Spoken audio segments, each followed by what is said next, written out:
I did live a lot of places, and Asia was one of them.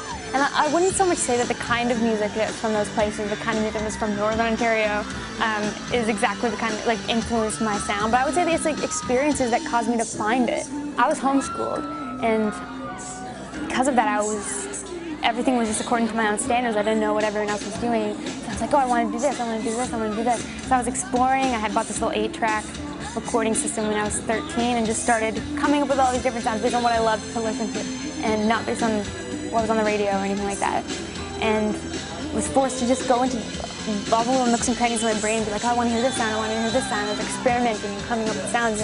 And yeah, it was more having the opportunity to do those kind of things and the freedom, I guess the mental freedom to know that you can.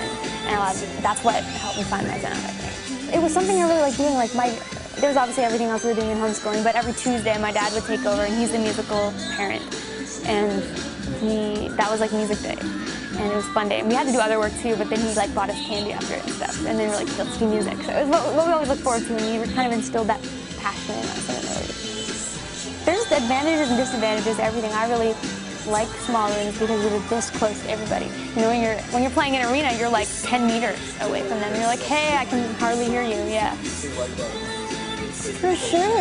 An artist is fueled by that. As hard as it is to admit it, you shouldn't let what the fans want or what the listeners want affect how you make your music.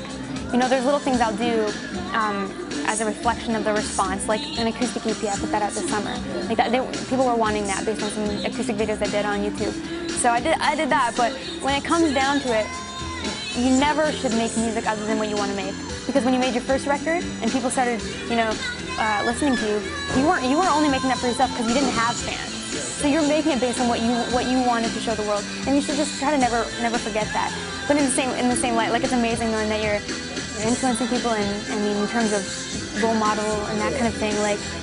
I think everyone that's in the spotlight has a bit of a duty, a bit of just to be aware of that you're being watched, And I mean, you can make your decisions as you please. You're a free person, but be considerate of the fact that people are watching you,